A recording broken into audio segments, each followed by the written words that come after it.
can do it. Get up.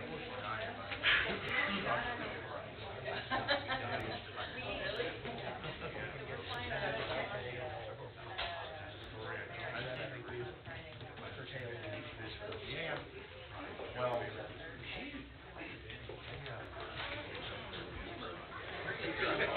all about the knitting.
Rise for pledge allegiance.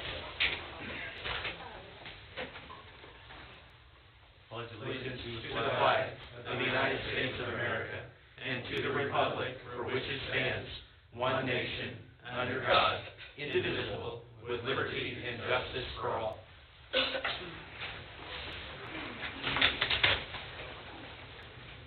Have a roll call. Alderman Lewis. Here. Alderman Wilson. Here. Alderwoman Bell. Alderwoman Old. Here. Alderman Volkart. Here. And Alderman Bradford. Here. Can I get a motion to approve of the December 20th, 2022 meeting minutes? I'll make that move. Can I get a second? Second. All in favor? Aye. Aye. Thank you. Approval. Can I get a motion for approval of the agenda tonight? I'll make that motion. Can I have a second, please? Second. All in favor? Aye. Special items, none. Appointments to boards and commissions. Gene Rohr, is he? Don't think he's here? Don't see him. All right. Gene Rohr will be appointed to the Board of Adjustment.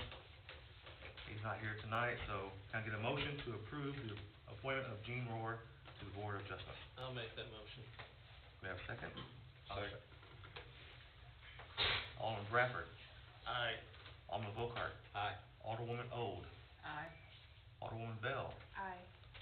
Alderman Wilson. Aye. And Alderman Lewis. Aye. Scheduled public comments. Andrew Worrell, please approach the podium, state your name and address, please.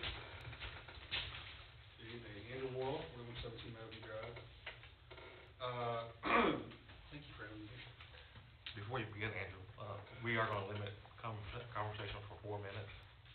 Okay. All right. I'll talk as fast as I can. All right, thank you. Not very long, I promise, only 7 pages. All right. Thank you for allowing me to speak. I'm grateful to be a city employee since I was hired on November 12, 2014. We've come a long way since then. I think Mr. Creel and Chief Edwards can remember the days when we had to find our own coverage if we wanted to take a vacation, or even if you were so deathly ill you couldn't come to work, you're still required to find your own coverage. I simply wish to emphasize the struggle the department has endured for as long as I've been here, and I believe it's at a critical point. I'm not here out of anger or spite, but rather a passion for my job and those I'm privileged to work with.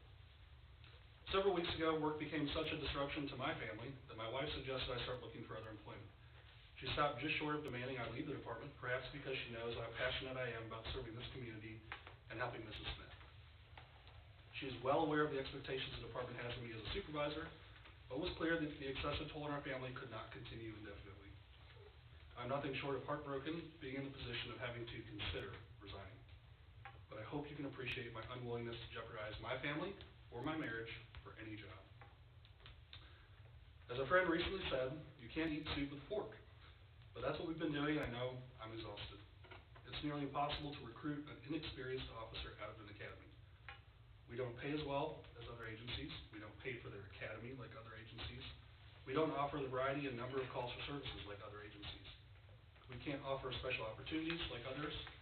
We don't offer advancement or personal development opportunities like the other agencies. Equally, it's difficult to recruit the kind of officers we want, experienced and looking for a slower pace.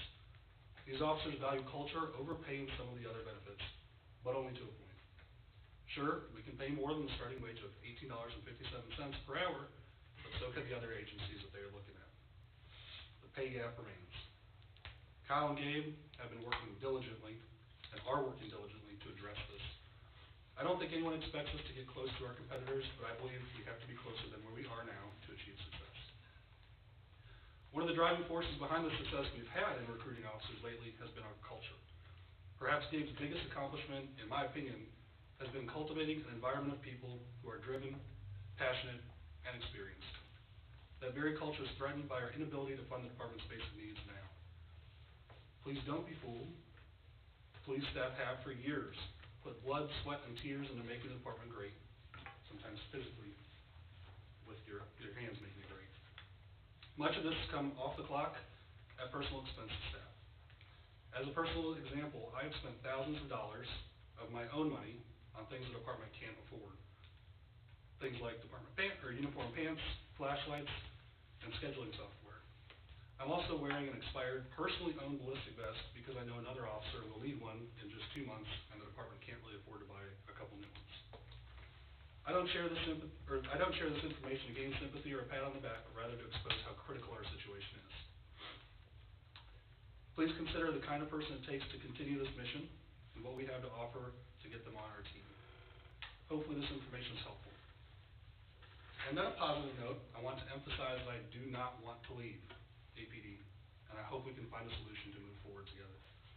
Thank you, again, for your time and consideration. Thank you, sir.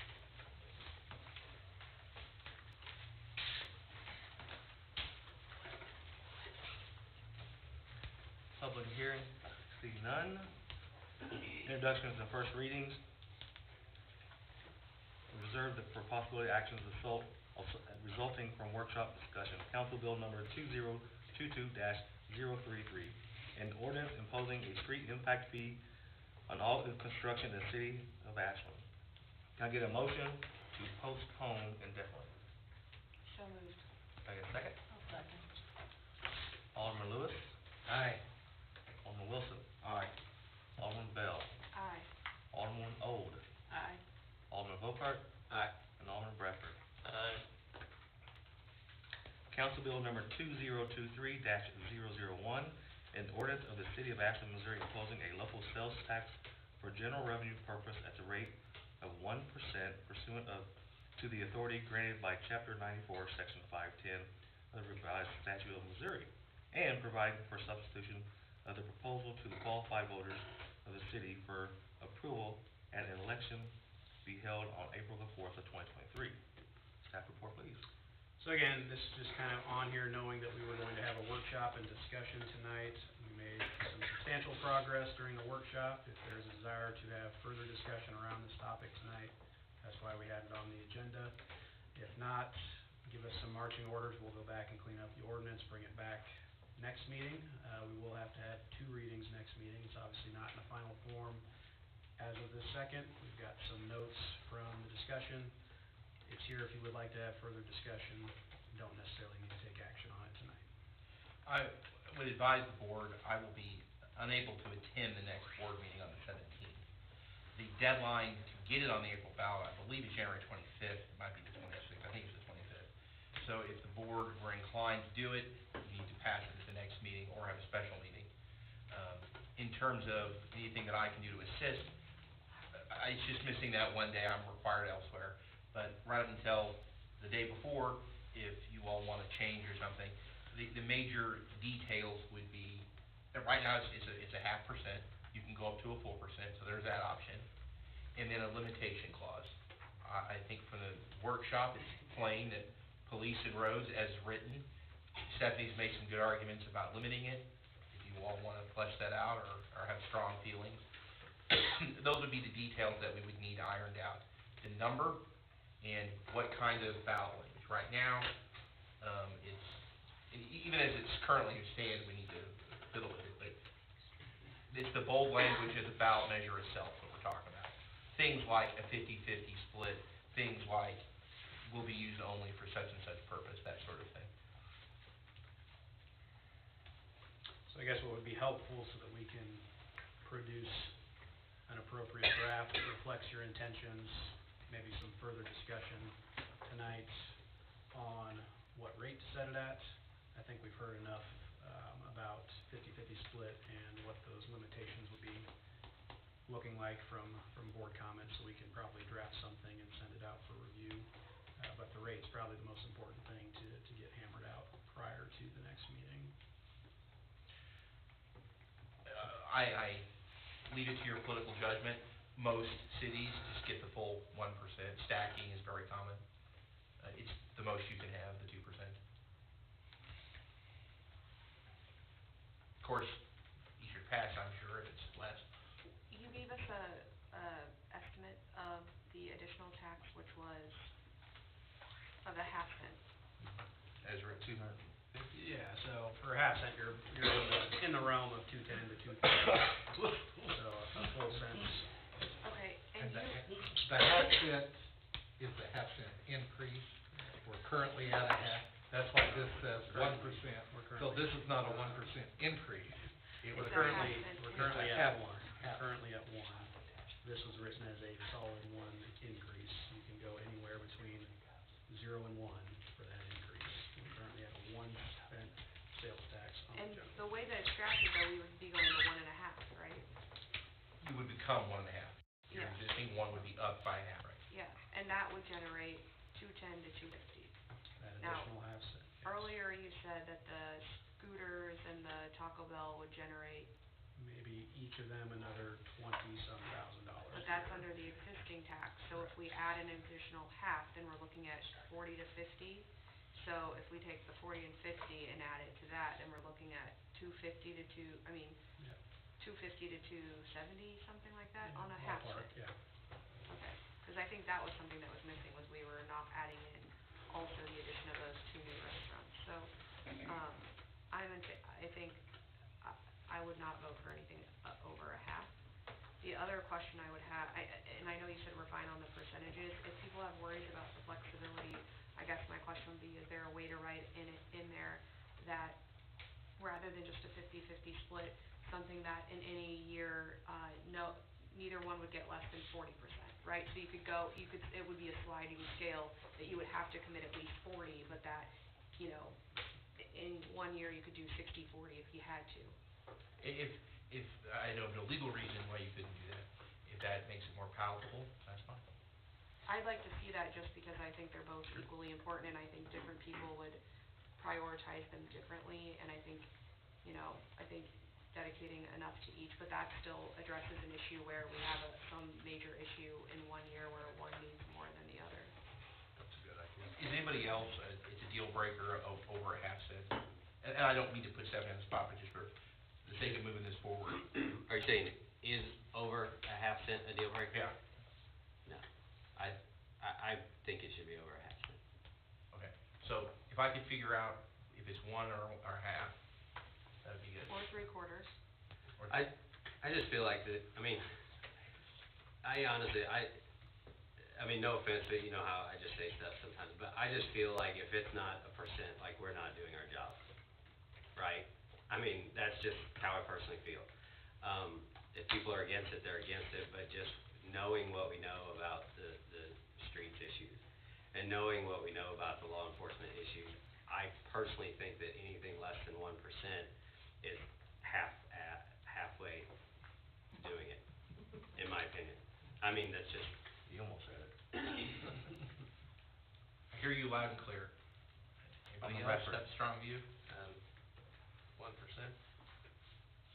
Alderman Old? I would support a 1%.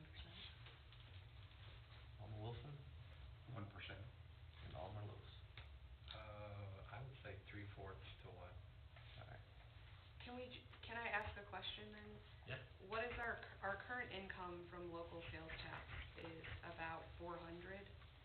It's probably closer to 450-ish. Let me get the email pulled up here.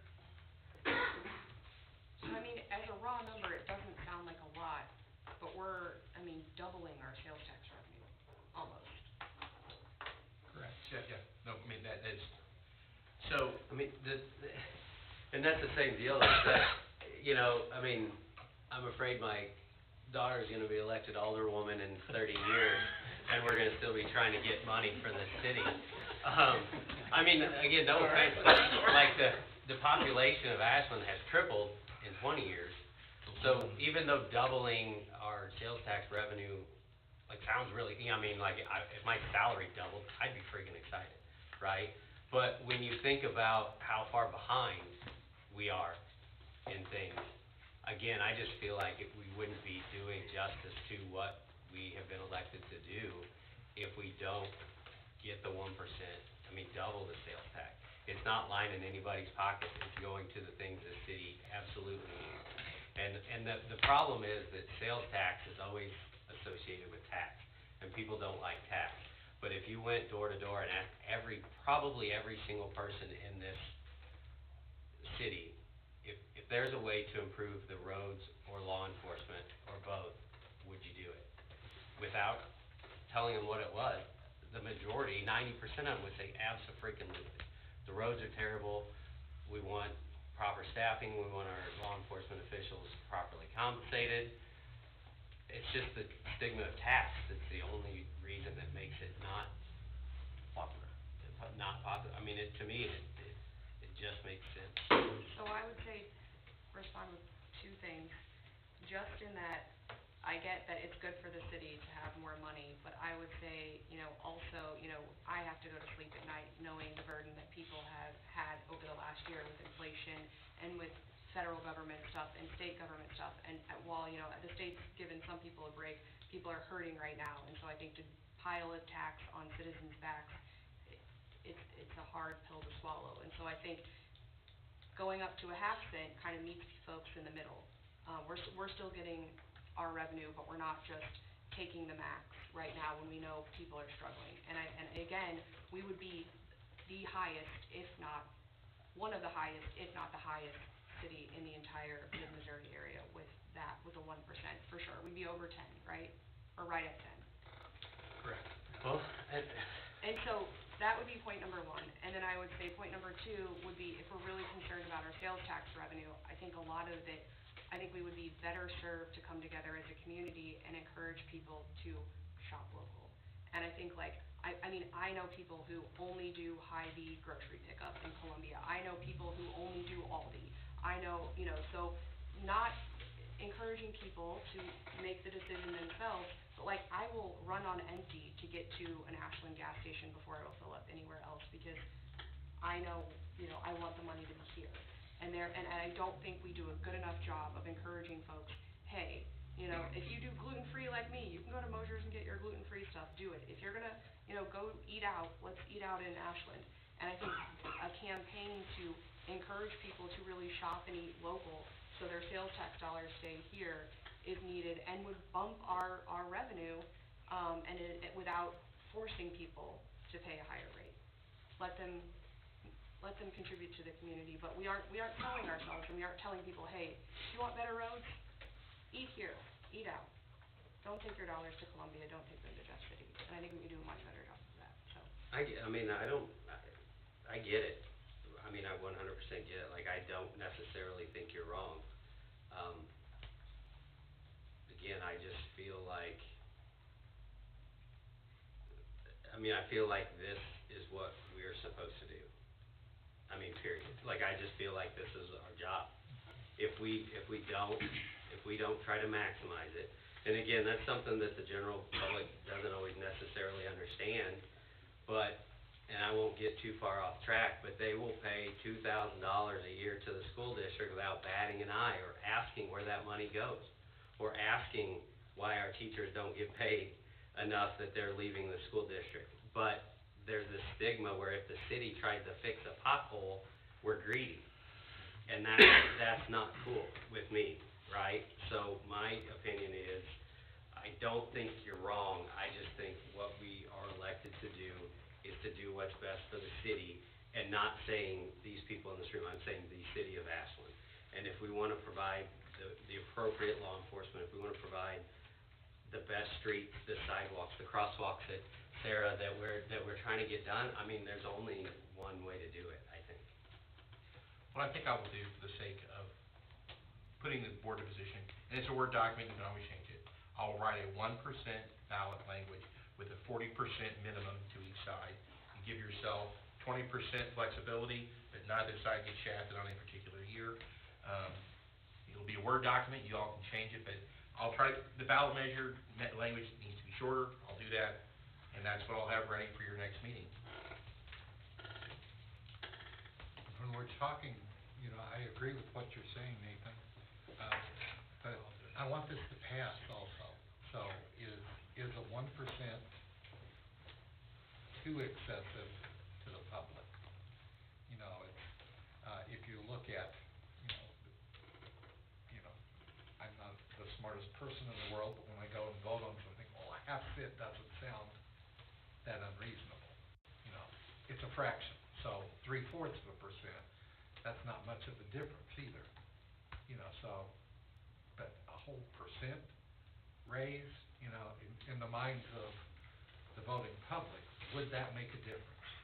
If it's, you know, I would do 3/4, but I wouldn't vote for a 1. It's like pricing things at $4.99. Exactly, People don't wanna pay exactly. $5. Mhm. Yeah. Man, just, the community has so much support here for things, and I just think that, I don't know, I mean, I bought 6 things of groceries or 6 items at Mosher's today for $55-something, right? And it's absolutely ridiculous. But I rather, if I'm gonna get gouged at the grocery store, I'd rather get gouged in my grocery store. You know, I mean, that's just kinda how I feel about it, and I think at some point, and it's gonna be tough, I mean, like you said, there's plenty of people that get it, but there's plenty of people that don't. And if we pass a half-cent sales tax by 90%, which would never happen, but if we do, would we always say, man, that's great, we could use that other 0.5% because we really got some serious needs.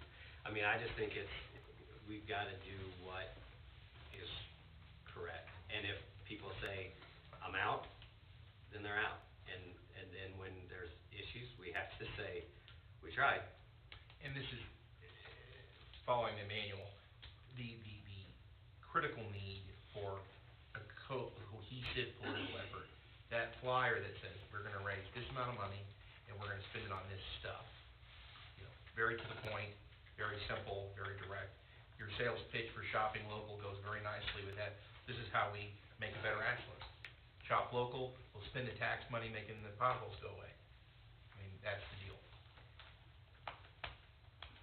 The other thing I would consider, so one, in addition to the drafting you're already doing, I would love to see a standalone amendment that would roll the property tax back. I think it's at .24, I'd love to see it rolled back by like 10 cents. That could be added to the ordinance, so one with both. And then in addition, I do think we need to have a discussion about what we mean by street repairs and funding public safety. So since I've been sitting here, my inclination is to be broader, right? The purpose of funding streets and public safety, to give you the flexibility on any particular occasion. Police is easy. On this occasion, we need the money for training, or we need it for equipment, or we need it for personnel, staffing.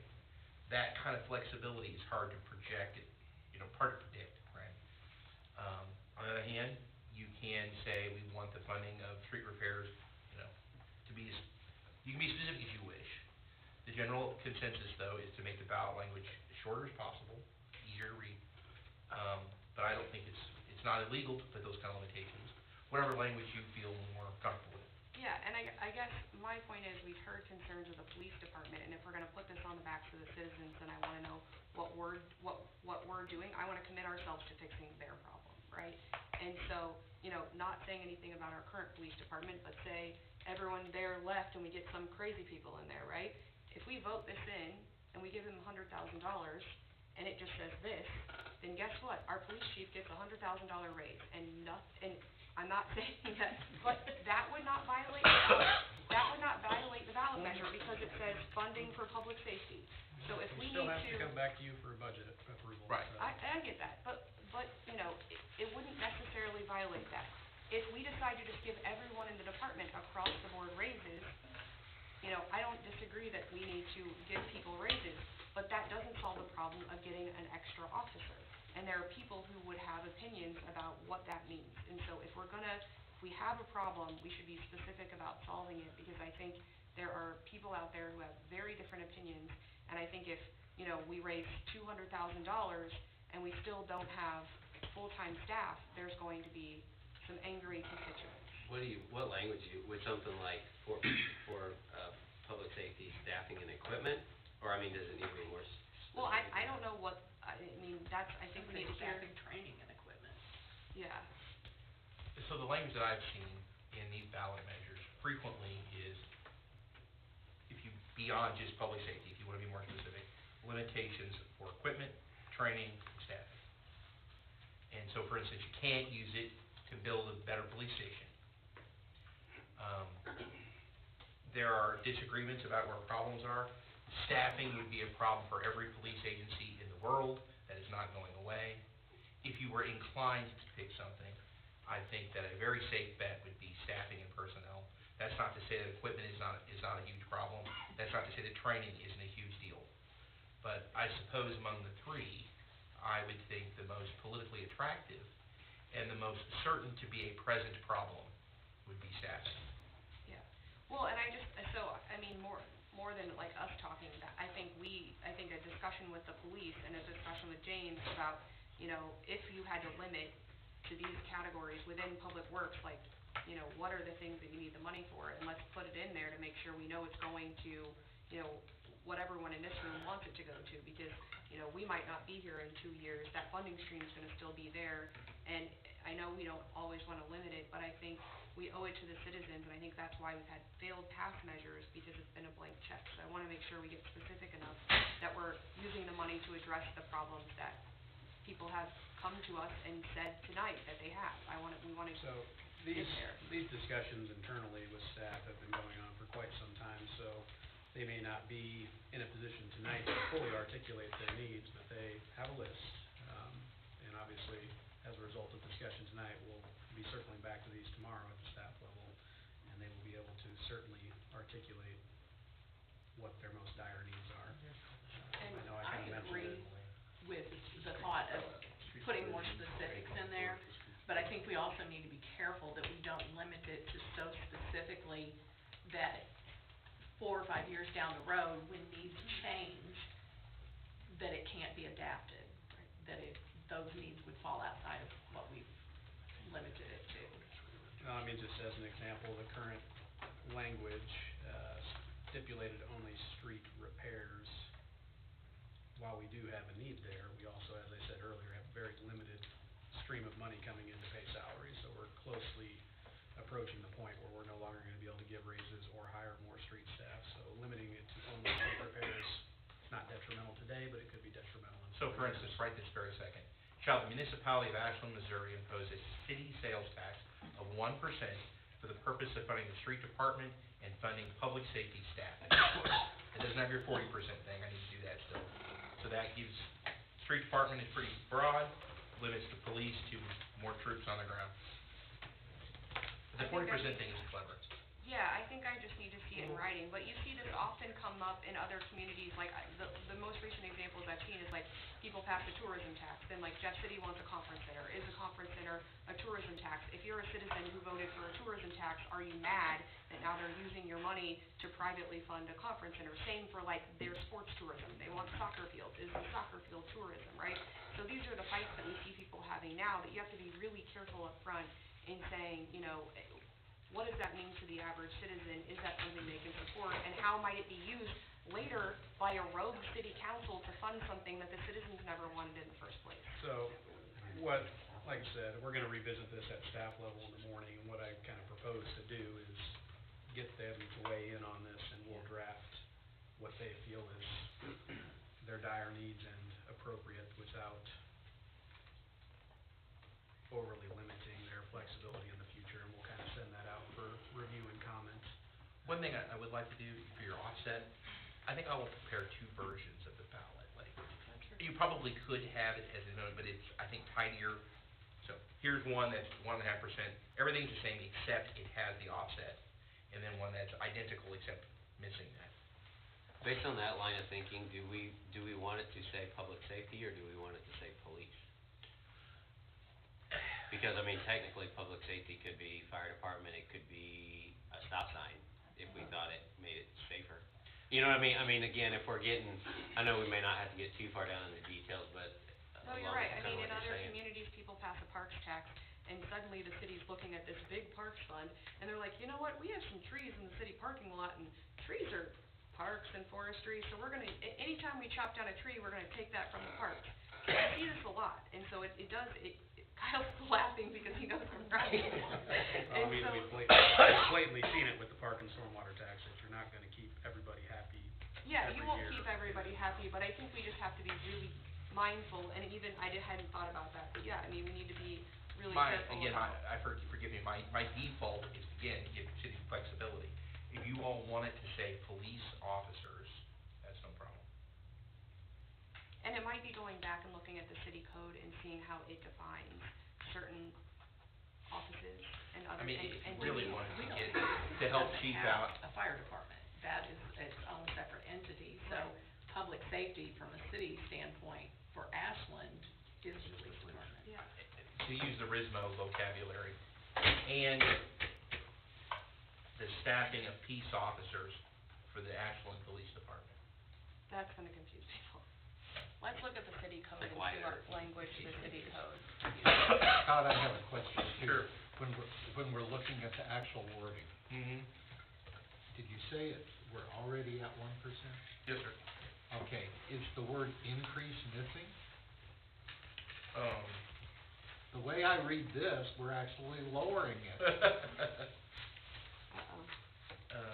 To impose so, Impose a sales tax of 0.5%. so here's the deal. It says impose an additional tax. It doesn't say additional tax, though. That's He's the- looking at the official. Oh, well, I mean, Yeah. the ballot language. Yeah, It must be additional tax. okay. There is a. Do we one- need that word in there? So We do. So, the stacking law in Missouri, you can't technically have a 2% tax. You can have 1%. I know it sounds silly, but you can't make it over 1%. So, this is not an increase, it's adding an additional 1% tax. Okay. It's a good point, thank you, Rich. Yeah, no 2%, just 2 ones. Can I get a motion on Council Bill number 2023-001, in ordinance of the City of Ashland, Missouri, imposing a local sales tax for general revenue of 1%. Are we tabling it? Can I ask a question? Is I that what- mean, it's really up to you, you don't necessarily need to take action on this tonight, you can either table it, you can approve a first reading by title only, subject to him revising to your satisfaction for second reading next meeting, or we just do nothing with it until next meeting and do both readings. Oh, yeah, is there, It's up to you. All right, we'll open up the public comments. Anybody would like to make a comment on this? I'd love to. Please step forward, state your name and address. My name is Zach Lau, I live at 104 East Liberty. I just wanted to start with saying, thank you guys for running such a good city. I moved here about 2 years ago, and the police reputation's really good, the city's really good, it's been managed really well. It's not Columbia, it's just really, really good, and I think you guys do really, really well overall. The big thing that I kinda see here is, to me, it's kind of a branding issue, if you will. Like, you have the news here. Like, you guys, like, we got the news here, we can really make an impact. I think what you do, you keep it simple. Like, the salesman in me goes, not good at public speaking. Salesman in me goes, well, you start with price and you end with value. You brand this as, we're gonna make this the best police department in mid-Missouri. And I think you start with that, and you really work from there, and I think that's really how you get this done. But yeah, I really believe in selling value instead of price. Just don't like being, not very good at public speaking once again. As far as police, I think, like, this might take a little while. It's kinda like for home remodel in a sense. Like, I don't think you're gonna be able to get everything all at once though. Like, I think it's gonna take time, a little bit of time. I think the first thing, if we look at this budget and stuff, I think the first thing is obviously salaries. I think you wanna up that. I saw somewhere that was like $20,000 less or something, like, that's a lot. I think the first place you put the money is salaries. You do something with the weapons, you do, I mean, I think we can do kits or something like that on those assault rifles and stuff. I saw like the police cars are about 90,000 miles on them, something like that. My Dodge Avenger has about 130,000 miles, it runs great. I think you wait on the cars for a little bit, and then I think you do the salaries to start off with. But, I think you really make it that way. But I think if you really brand this as 1%, make it real simple. I mean, I sell tractors for a living, I'm not gonna read this much, I'm gonna be like, whatever. It's 1%'s going to the police, we're gonna make this the best police department we can, and that's kind of the way I'd go about it anyway. There's something else I was gonna say, but yeah, that's the big thing I would kinda go after, is, I'd just keep it real simple, I'd say police salary. And I think it would be really, really cool, I mean, you got the TV here right now, like, you can be, what am I trying to say here? You can really take a negative and turn it into a positive, I think. You can really take something that's struggling. I mean, I think everybody in Missouri knows about this issue now, so I think this is something that you take from a negative and you really turn it into, we're gonna have the best police department, we're gonna put 1% on the ballot, and we're gonna make it the best police department, problem solved. And you got the TV here, and I mean, it makes the most sense to me, so I appreciate you guys, but once again, thank you for running a great city. Really, really appreciate that. I mean, this is a little bit of turbulence, but the plane ain't crashing, so thank you guys.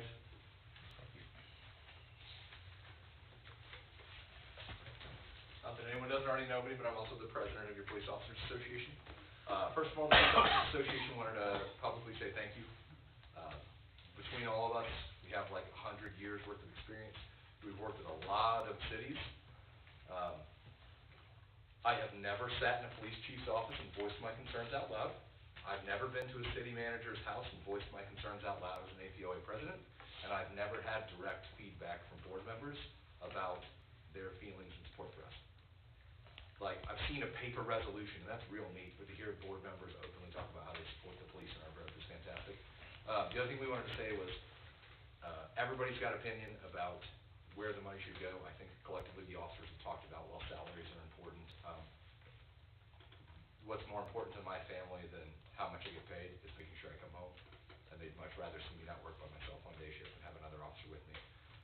And then, from the equipment language, some of us have been talking back and forth. From the equipment language, we just want to make sure that's not too terribly direct, just because if we hire a new cop, we have to outfit them with certain pieces of equipment that, right now, we got the equipment we need, and if we hire more people, we've got to add some equipment onto them. But, the main thing from us as an APOA is just, we brought these problems to you, and the city's reaction has just been overwhelmingly positive to us, and we wanted to say thank you to all of you.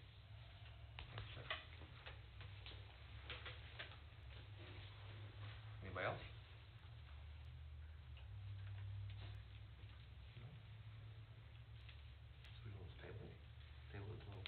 I will move to table the ordinance until the next meeting. Can I get a second? Second. Alderman Lewis? Aye. Alderman Wilson? Aye. Alderman Bell? Aye. Alderwoman Old? Aye. And Alderman Bocart? Aye. Alderman Bradford? Aye. Old business, none. New business, there's none. Moving on to reports. Mayor's report, we had an ABC meet and greet last night, went very well, we had some new faces show up.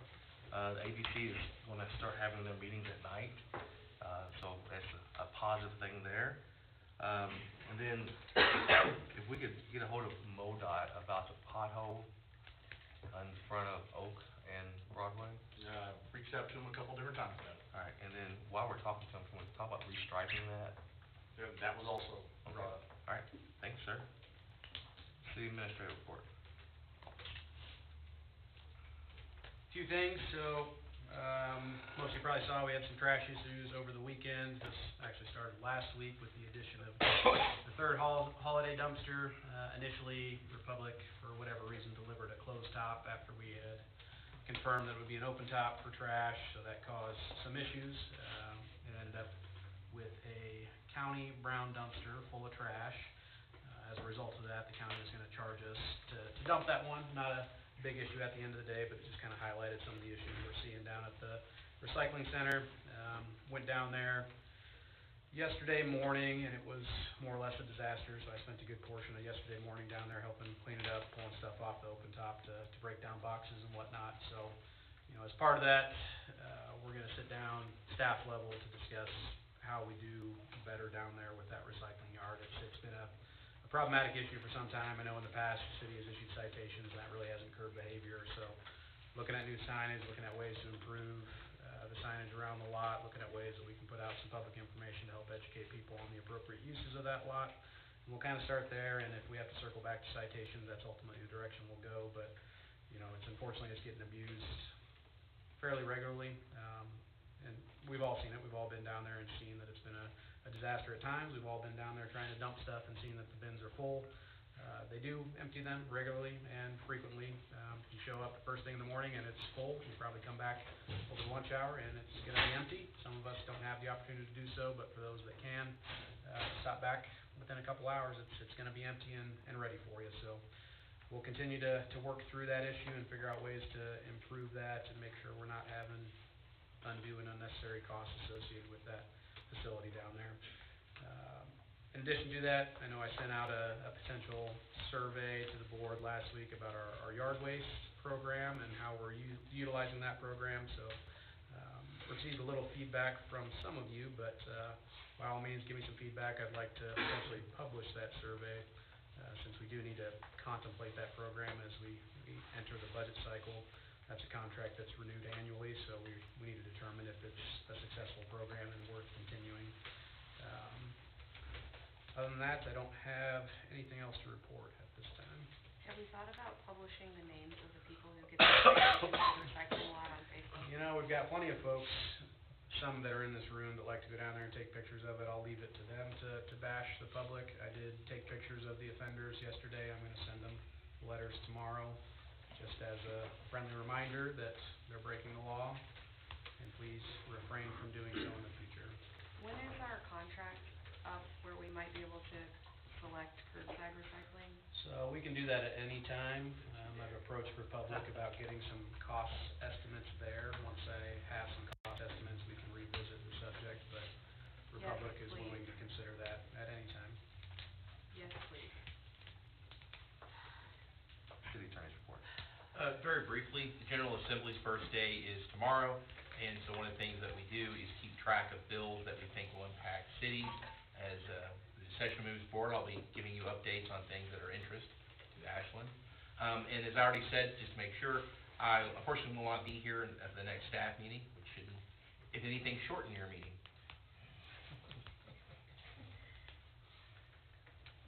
Police chief on report. I think most of you got an email from me today with some of the stats that are normally in my board report that I didn't have available yet. So I'm gonna stick with some of the highlights that were on there and not to beat a dead horse, but since we are broadcasting live, I want some of our remote viewers to hear some of this stuff. So sorry that some of you may hear this for a second time, third time tonight. I'm not gonna go over everything that I put in my board report, but I do wanna highlight some of the needs of the police department so that as we move forward in trying to establish whether or not to ask the voters to approve a tax, we'll have some reasons why we're holding our hand out.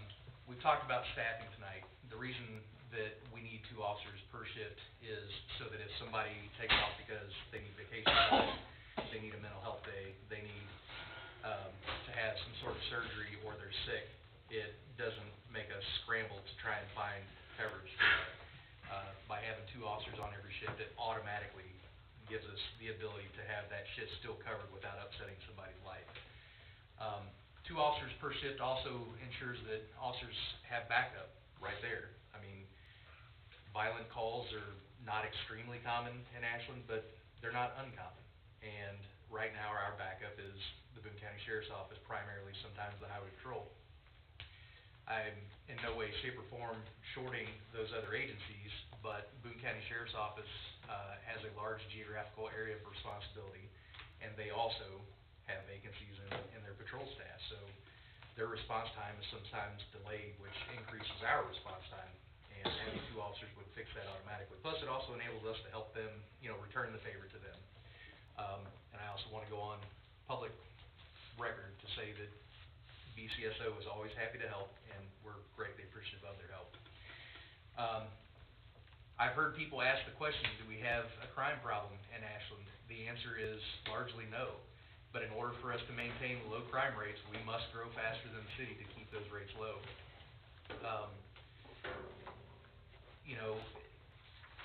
One of the things that I did shortly after taking chief, when our deputy chief announced his retirement, was I made the decision to not fill that administrative position because I felt there was a greater need to have somebody working shifts versus an administrative type position.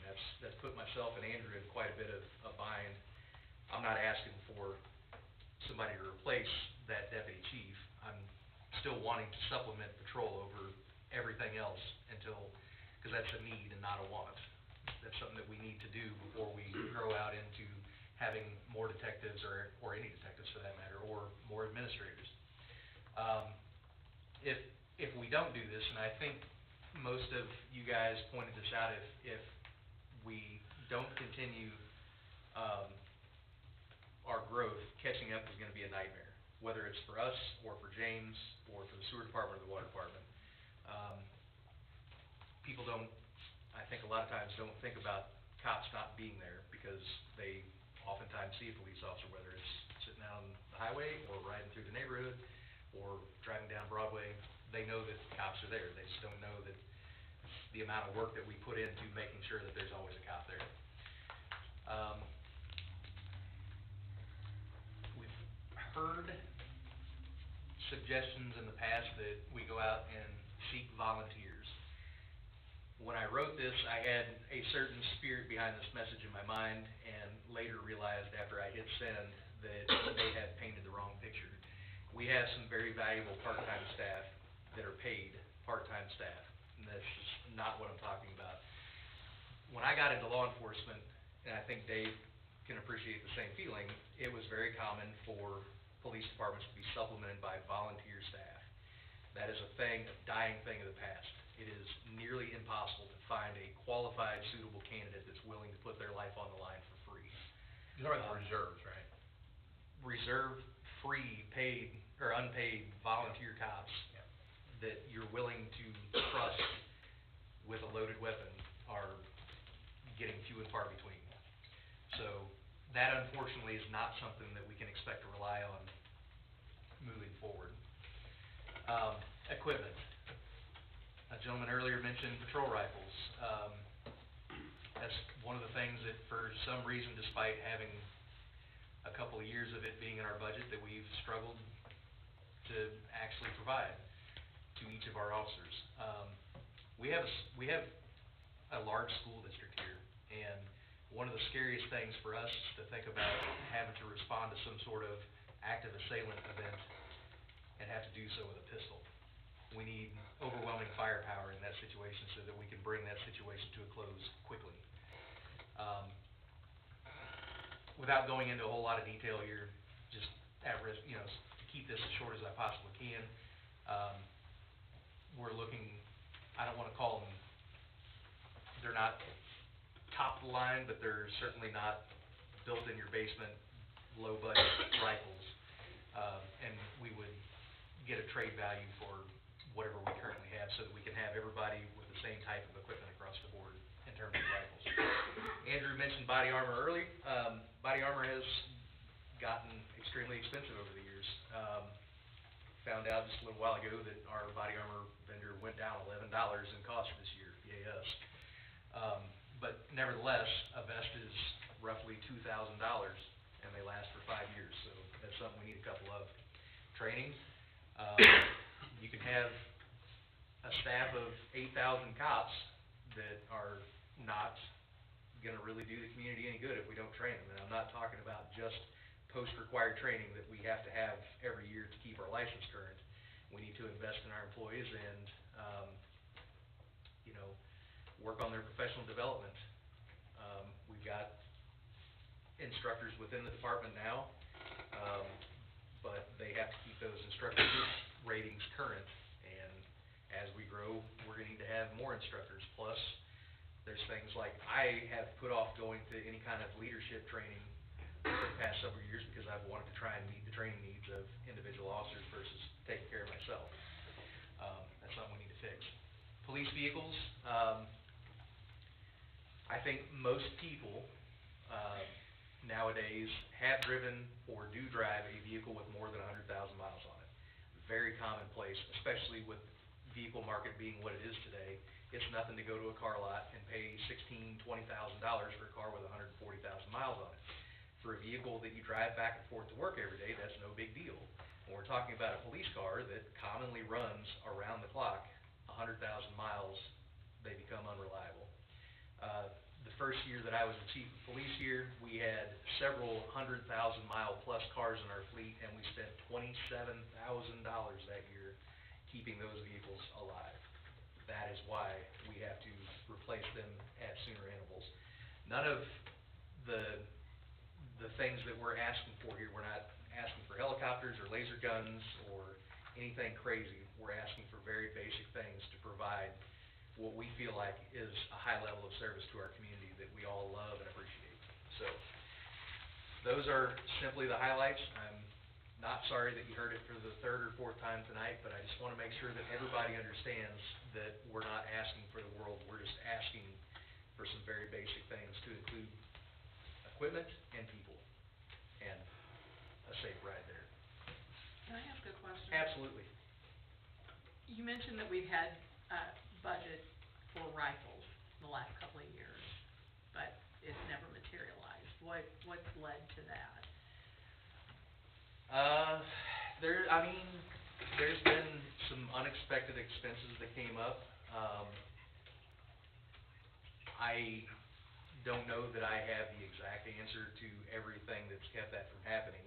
I can tell you this year, an officer being injured, and to the extent that he was injured, there was some workman's comp bills, I'm to understand, that had to be paid from somewhere, so we had to do some budget amendments to offset that cost. So, that's really kind of the biggest one, and I'm kind of looking at Kyle here to step in if I'm speaking inaccurately.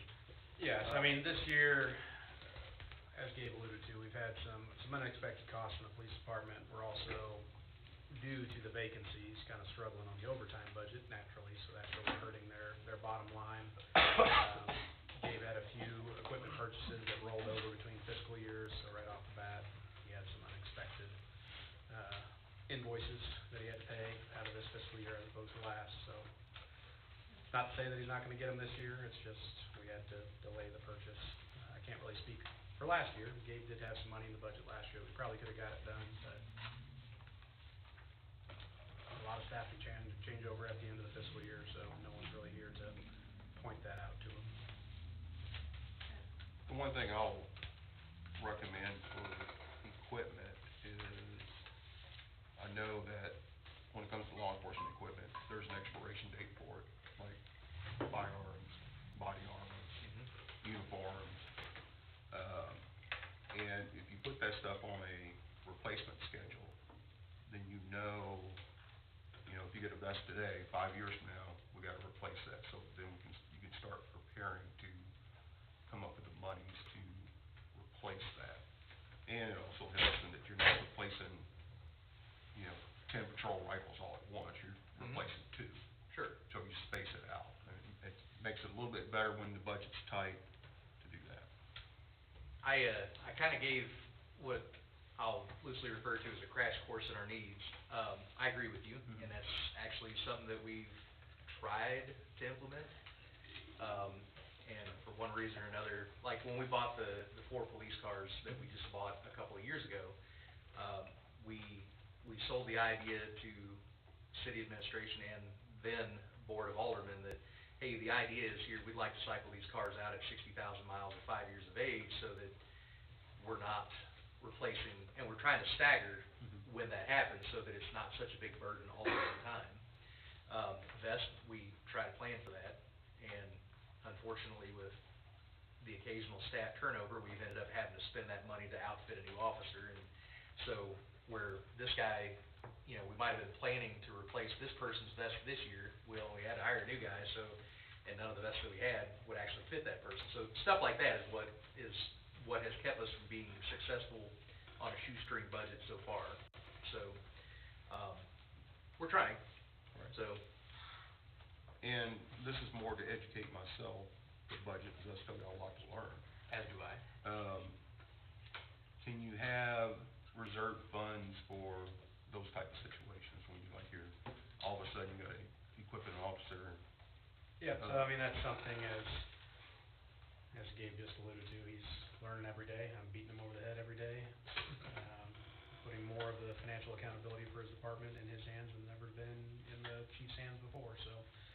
Part of that will be on them to develop that schedule for when they need to swap out equipment, and as such, specifically, we were talking about vehicles today. I sent out some guidance on what my expectations are citywide for vehicles and vehicle replacement, and it included ensuring that each year we're contributing something. It doesn't have to be a whole lot, but contributing to a reserve fund. That way, if we do have catastrophic failure, or we wanna go buy 3 new at once, we have a fund of money that we're slowly building towards to help with that, and it can certainly be built into a general CIP for the department and have a reserve CIP fund for the department. Any other questions? Yeah, I just have a comment. I would just say my strong preference would be to have this conversation and learn about concerns and other things in this forum rather than on social media. You done, sir? If you guys are done asking me questions, I have I nothing. think we are. Moving on to Board of Alderman report. Alderman Lewis. No report. Alderman Wilson. No report. Alderwoman O. No report. Alderwoman Bell. No report. I sent you my comments on the yard waste survey though, so Got it, otherwise appreciate it's it. good. Alderman Bocart. The only thing I have is just kind of to put it out in the public, but also, if we can manage to get like some sort of protocol on responding to complaint emails that we get. I know it's a challenge, so for the public, we do receive them. Sometimes if you send them to every single alderman, plus city administrator, et cetera, at some point, nobody really knows who's going to respond, or confirm that you received it or something to that effect. So if we could just maybe kind of get to an understanding of how we, obviously if somebody emails me directly, I would respond, but if somebody emails everybody, just maybe get a protocol in place as to who or how we want to respond to those, to at least confirm that we received it. When you are all receiving it, or typically, even if they're just going after their ward, they're typically CCing the mayor as well, so I would suggest that the mayor immediately respond. Oftentimes, I'm not CC'd on them. I would suggest, you know, even if it's canned response, received or review, thanks for your concern, probably needs to come from the mayor in those instances when you're all on the email. In terms of the ward, rock, paper, scissors, decide who's gonna respond to the email when it comes to the 2 board members only. Otherwise, by all means, you're welcome to forward them to me when I'm not on the chain, and I can respond as well. In the same vein, and it doesn't need to become a novel, I would take that opportunity as well to throw in some record retention. You know, you have your sunshine law concerns when you get emails from the public, when they become open records and so on. It's not complicated, but if someone's going to the trouble to create a policy, I would like to stick a little paragraph at the bottom about how you handle record retention. Yeah, or even just something informal, I mean, from the standpoint of, hey, if everybody gets it, the mayor's gonna respond kind of thing. Because I don't wanna, far be it from me, Lord knows I could have an opinion on it, I'm sure, but Just throw it at him, he's the one. I also with the don't, I favorite. don't wanna step on toes and or say something that, I mean, 'cause some of it's opinion, right? I mean, we've seen here, a lot of it's opinion, and, I mean, I'll definitely give you my opinion, but it doesn't necessarily mean that's the city's official stance either, Yeah. so. I can work on something tomorrow that can be, For the record, I voted for curbside recycling. I think I saw that. That it, sir? Yes. Alderman Bradford. Well, it's good to see that scooters is now up and going. It's gonna be interesting tomorrow when I go to work to see what the traffic, how far backed up or whatever it's gonna be like. It's good to see, I've heard good things about Taco Bell. The lines at the drive-thru has been horrendous, I guess. The video that was sent out about the police department, it was good. But like somebody said to me, it was just an open gateway for if somebody wanted to rob or cause problems, we gotta wait till 7:00. And then we'll go to Ashland and we'll start all hell breaking loose. And I just kinda had my mixed opinions on those, but, I think as a city, we need to back the police department 100%. This 1% sales tax, I don't think is gonna kill anybody.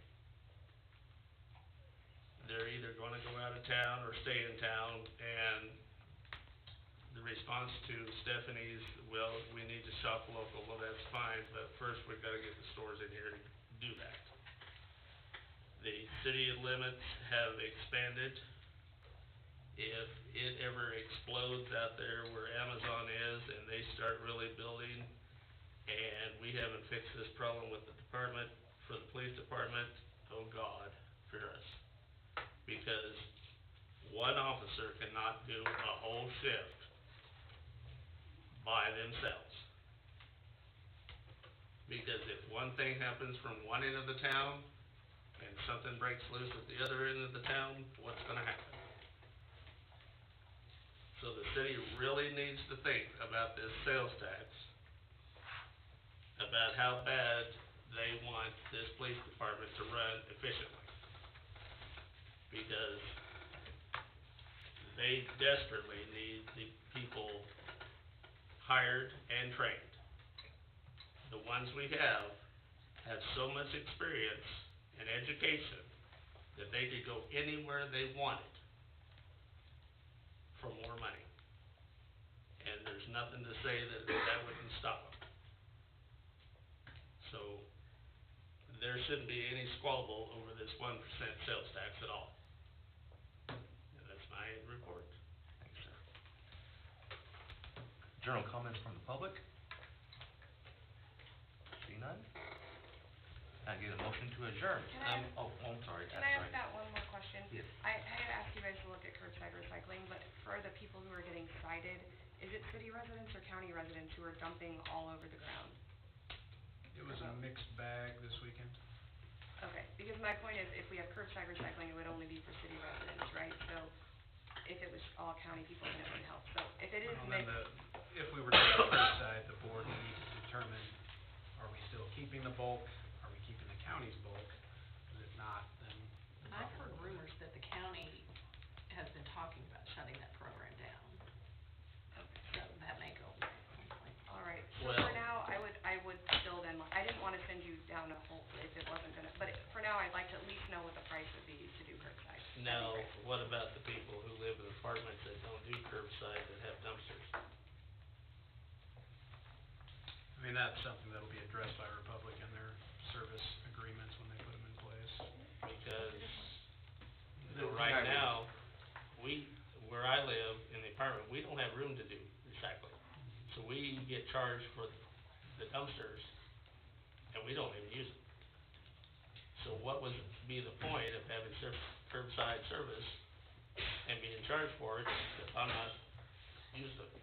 I wonder how they handle it in other cities, in all the other cities that do it. We can ask that question. I hesitate to say it. A recurring thing I didn't realize that I've had with my other clients is you have people that put all their garbage in a recycling bin, and the Republic charges a fee to sort it out after the fact, and it's this nasty little extra cost.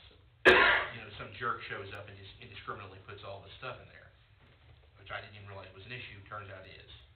At Fastlane, if our dumpster is overflowing and there's stuff in the front and they have to get out of their truck, we get charged for that.